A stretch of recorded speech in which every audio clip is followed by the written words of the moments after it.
البدع والأهواء، أهل البدع العقائدية وأهل البدع السياسية.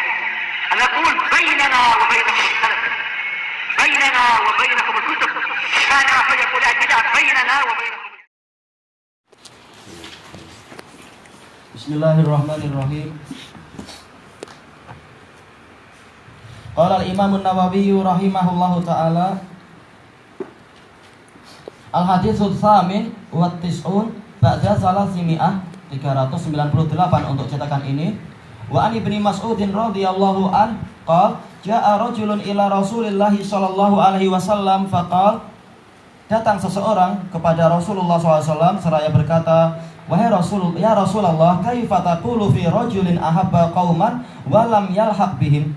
Wahai Rasulullah, bagaimana Anda ucapkan tentang seseorang yang mencintai suatu kaum tetapi dia belum mencapai mereka? Faqala Rasulullah SAW, al-mar'u ma'aman ahab. Rasulullah SAW bersabda, seseorang itu bersama dengan orang yang dia cintai. Muttafaqun alaih. Masya Allah, hadis ini telah kita lewati banyak sekali ya. Hadis Ibnu Mas'ud, dan yang sebelumnya adalah hadis Anas, dan sebelumnya lagi adalah hadis Abi Musa. Dan memang banyak. Ada hadis Abi Hurairah juga, dan juga hadis Abi Dzar dan lain-lain di Musnad Imam Ahmad. Oleh karena itulah maka Ibnu Hajar rahimahullahu taala mengatakan bahwasanya Abu Nuaim Al-Asbahani rahimahullahu taala membuat kitab khusus tentang ini. Tajuknya adalah Al-Muhibbun wal Mahbubin, dan menyebutkan ada hadis ini datang dari kurang lebih adalah sekitar 20 sahabat. Betul-betul ini adalah hadis yang terkenal, dan memang hadis ini membuat para sahabat gembira. Bukan gembira kemudian mereka diam saja, yang penting saya cinta, bahkan mereka bersemangat untuk beramal. Tayyib. Oleh karena itulah maka Al-Hafidz Al-Ala'i, sebagaimana dinukilkan oleh Imam As-Sun'ani, Al-Hafidz Al-Ala'i mengatakan hadis ini adalah mutawatir atau masyhur. Dan jelas mutawatir, sampai 20 sahabat ini mutawatir bahkan. Tayyib. Makanya di sini Imam Nawawi pun mendatangkan beberapa hadis terkait dengan masalah ini. Tayyib, disebutkan di sini rajulun, seseorang datang kepada Rasulullah SAW. Siapa orang ini? Telah dijelaskan di dalam Musnad Imam Ahmad. Orang ini adalah Abu Dzar radhiyallahu an. Yang lain mengatakan boleh jadi dia adalah orang lain dan sebagainya. Tapi telah jelas penamaannya di dalam Musnad Abu Dzar itu sendiri. Dia datang pada Rasulullah dan menanyakan masalah ini. Apa itu? Rajulun ahabba qauman wa lamma yalhaq bihim, dan seterusnya itu. Maka dia adalah Abu Dzar. Dalam riwayat yang lain ada seorang Badui yang datang pada Rasulullah mengucapkan kalimat ini, sampai Rasulullah menjawab dengan jawaban tersebut. Dan jelas Abu Dzar memang beliau dikatakan Badui dalam artian beliau datang dari wilayah Ghifar. Bani Ghifar ini memang dikatakan Badui. Badui bukan maksudnya bodoh, tapi adalah orang-orang yang di perkampungan yang dalam sana, di pedalaman Arab. Tayyib. Makanya Ibnu Hajar rahimahullah ta'ala merajihkan bahasanya beliau adalah Abu Dzar, dan tidak menutup kemungkinan ini terulang. Beberapa sahabat yang lain datang menanyakan yang seperti itu. Ini bukan sesuatu yang mustahil. Tayyib. Kemudian kaifa taqulu fi rajulin ahabba qauman. Bagaimana pandangan Anda tentang seseorang yang mencintai suatu kaum? Dijelaskan oleh Ali Al-Qari rahimahullahu ta'ala di dalam Mirqatul Mafatih. Kaum ini boleh jadi adalah para sahabat yang lain, atau para solihin, atau adalah bahkan boleh jadi ini bersifat sangat umum, yaitu kaum-kaum penjahat, atau pembesar-pembesar kejahatan, para tokoh-tokoh besar, raja-raja yang zalim. Ternyata ada fans clubnya, walaupun nggak pernah jumpa.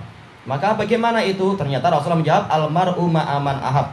Seseorang itu akan bersama dengan orang yang dia cintai. Makanya Ali Al-Qari rahimahullahu ta'ala mengatakan hadis ini mengandung targhib wa tarhib, mengandung wa'ad wal wa'id. Ada kabar gembira sekaligus ada ancaman, ada dorongan sekaligus ada hardikan. Yaitu kabar gembira untuk orang-orang yang mencintai orang soleh, maka dia akan bersama dengan mereka nanti di hari kiamat, disusulkan kepada mereka, digabungkan kepada mereka di surga. Dan juga sekaligus ada ancaman kalau orang-orang itu justru menjadi menjadi fans club atau menjadi pencinta bagi orang-orang yang jahat, walaupun amalannya tidak seperti amalan mereka, tetapi apa? Kecintaannya itu akan menjadikan dia digabungkan dengan mereka. Kenapa? Karena dijelaskan oleh Al-Allamah Ali Al-Qari bahwasanya seseorang kalau dia cinta pada suatu kaum, maka kecintaan itu adalah amalan hati, dan amalan hati ini akan sangat dinilai oleh Allah Ta'ala, karena memang intinya adalah pada hati. Rasulullah SAW bersabda, inna fil jasadi mudghah idza shalahat shalahal jasadu kulluh wa idza fasadat fasadal jasadu kulluh ala wahyal qalb. Sesungguhnya di dalam jasad manusia ada segumpal daging. Kalau dia baik maka seluruh badannya akan baik. Kalau dia jelek seluruh badannya juga jelek. Ketahuilah dia itu hati. Maka apa? Kalau hatinya itu sampai cinta kepada kaum yang buruk, maka boleh jadi akan menyebabkan apa? Orang ini bergabung dengan mereka karena ini amalan hati. Dan telah dijelaskan oleh At-Tibi rahimahullahu ta'ala bahwasanya kecintaan ini akan melahirkan amalan. Makanya kenapa seseorang itu nanti akan bergabung di surga walaupun amalannya tidak sehebat mereka? Karena apa? Kecintaan dia kepada suatu kaum akan mendorong dia untuk beramal seperti amalan kaum itu. Walaupun tidak sampai kualitinya sama, tetapi dasar amalannya sama, maka dia nanti akan digabungkan dengan mereka dengan dalil-dalil yang telah kita lewati itu. Usyurul ladzina dzalamu wa azwajahum wa makanu ya'budun min dunillah fahduhum ila siratil jahim. Kalau orang-orang yang jahat, yaitu apa? Kumpulkan orang-orang yang zalim dan orang-orang yang seperti mereka. Seperti tidak harus sama, tapi apa? Tipe amalannya sama. Oleh karena itulah maka para ulama mengatakan ulama digabung dengan ulama. Demikian pula para nabi bergabung dengan para nabi, para pedagang bergabung dengan para pedagang, niagawan dengan niagawan, para qadhi bergabung dengan para qadhi, demikian pula dan seterusnya. Makanya ulama salaf ketika diminta untuk jadi qadhi, dia mengatakan saya tidak mau karena saya ingin nanti di hari kiamat berkumpul dengan para ulama, bukan berkumpul dengan para qadhi. Saya nggak mau digiring bersama para qadhi. Untuk apa? Karena nanti hisabnya sangat berat. Kalau ulama dimuliakan. Baik, walaupun apa? Qadhi sendiri bertingkat-tingkat, ulama juga bertingkat-tingkat, nabi bertingkat-tingkat, tapi mereka akan bergabung dengan apa? Yang sejenis mereka. Udkhulul jannata antum wa azwajukum tuhbarun. Masuklah dalam surga kalian dan orang-orang yang seperti kalian, dalam keadaan kalian digembirakan. Jadi apa? Rasa cinta ini akan melahirkan amalan sehingga akan menimbulkan kesesuaian. Makanya orang yang cinta, misalkan cinta siapa itu? Cinta Mike Tyson. Walaupun nggak sekuat Mike Tyson, dia akan bergaya macam Mike Tyson. Ini dan itu, rambutnya begini, dikit-dikit apa tangannya seperti mau meninju. Akan mencontoh walaupun tidak sehebat orang itu. Karena memang apa? Amalan hati itu akan melahirkan amalan anggota badan. Ketika hatinya meniru sesuatu, maka amalannya akan meniru amalan pihak yang dia cintai. Dan juga apa? Dijelaskan oleh Imam At-Tibi rahimahullahu ta'ala dalam kitab Kashfus Sarair itu terhadap apa? Sunan, syarah Sunan. Beliau mengatakan bahwasanya suhbatus sulaha yurisul khair, suhbatul al-akhyar turisul khair, wa suhbatul asrar turisus syarr. Bersahabat dengan orang-orang yang baik akan mewariskan kebaikan. Bersahabat dengan orang yang jahat akan mewariskan kejahatan. Kemudian beliau mengatakan seperti angin. Angin itu kalau melewati minyak wangi dia akan menebarkan keharuman. Tapi kalau angin itu melewati bangkai maka dia akan menyebarkan kebusukan. Dan itu betul. Angin semula netral saja, tapi kalau dia melewati bau yang wangi dia akan menyebarkan wewangian. Melewati minyak wangi barangkali atau melewati kebun bunga, maka orang-orang yang non jauh di sana akan mencium bau yang sedap. Anginnya tadi membawa keharuman. Tapi kalau angin yang semula netral itu melewati tempat yang busuk, melewati boleh jadi apa itu tempat sampah atau melewati bangkai atau melewati mungkin area yang di situ penuh dengan air kumbahan, maka angin tadi akan keluar dari situ dengan apa? Bau yang busuk juga. Baik. Oleh karena itulah maka kita dilarang untuk apa? Bergaul berdekat-dekat dengan orang yang jahat. Tetapi apa? Disuruh untuk bergaul dan berdekat-dekat dengan orang yang baik. Kalaupun kita tidak jumpa dengan mereka, tapi apa? Kecintaan kita akan menyampaikan kita kepada mereka. Taib. Dan juga apa? Di dalam hadis ini ada kabar gembira untuk orang-orang yang mencintai suatu kaum walaupun amalannya tidak seperti mereka. Tentang apa? Walam yalhaq bihim. Maksudnya apa ini? Dijelaskan oleh Al-Qari, lam yalhaq bihim, tidak disebutkan apa itu? Tidak disebutkan muta'alaq yang jelas di sini. Tidak dijelaskan makmulnya.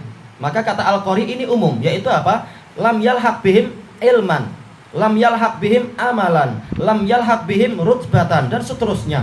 Tidak sampai seperti mereka dalam masalah ilmunya, tidak sampai seperti mereka dalam masalah amalan, tidak sampai seperti mereka dalam masalah ketinggian derajat. Tapi apa? Dia ikhlas cinta kepada mereka. Maka di sini Rasulullah menyebutkan keikhlasan rasa cinta tadi akan menyebabkan dia akan bergabung dengan mereka, berkumpul dengan mereka nanti di hari kiamat. Maka ini adalah kabar gembira, walaupun derajat kita tidak sampai semacam para sahabat tadi. Yang penting apa? Jalannya sudah betul, maka kita akan mendapatkan itu. Dan termasuk dalil yang sangat mengagumkan dalam masalah ini adalah apa? Yaitu anjingnya Ashabul Kahf. Dijelaskan oleh Ibnul Qayyim rahimahullah. Termasuk dari keutamaan ilmu adalah apa? Orang-orang yang berdekatan dengan ulama, maka dia akan disebut-sebut dengan kebaikan. Sampai bahkan anjing, ketika apa? Ketika kaum itu menjauh dari kaum musyrikin, yang menemani mereka hanyalah anjing. Ternyata apa? Anjing ini diabadikan oleh Allah di dalam Al-Quran, dibaca sampai hari kiamat. Disebut-sebut, mereka itu ada 5, yang 6 adalah anjing mereka, mereka itu adalah 7, yang 8 adalah anjing mereka. Masih disebut juga, tidak dihinakan oleh Allah Ta'ala. Karena apa? Mereka berkumpul dengan apa? Karena anjing tadi berkumpul dengan orang soleh, maka dia ikut-ikut disebut. Baik. Maka ini adalah keutamaan, sampai bahkan anjing pun terangkat. Karena apa? Karena ilmu orang yang dia dekati itu, ilmu orang yang dia cintai dan seterusnya. Dan tidak mungkin anjing itu mau kumpul terus dengan seseorang kecuali dia punya rasa cinta dengan orang tersebut. Boleh jadi cinta karena agamanya. Kalau anjing ini adalah tipe-tipe zaman Bani Israel, boleh jadi. Seperti apa? Seperti semut di zaman Bani Israel, seperti juga burung zaman Bani Israel. Maksudnya bukan semua, tapi apa? Binatang-binatang yang disebut dalam kisah Bani Israel itu, mereka adalah makhluk-makhluk yang seakan-akan berakal. Hud-hudnya, demikian pula semut yang di zaman Nabi Sulaiman. Maka boleh jadi seperti ini pula dialami pada apa? Pada kisah tersebut. Anjingnya ini cinta karena apa? Karena keimanan dari Ashabul Kahf tersebut. Berarti apa? Memang hatinya cinta kepada mereka. Demikian pula apa? Orang yang anjing-anjing yang kumpul dengan tuannya, dia cinta pada tuannya karena tuannya baik, memberikan ini, memberikan itu, dan seterusnya. Intinya adalah apa? Kecintaan kepada suatu kaum akan menyebabkan pelakunya itu digabungkan dengan kaum tersebut, baik dalam kebaikan ataupun di dalam kejelekan. Maka di dalam hadis ini ada apa? Anjuran dan dorongan untuk kita cinta kepada orang soleh, berusaha beramal seperti amalan mereka, walaupun tidak sampai mencapai kualiti mereka. Tayyib ilahuna wallahu a'lam.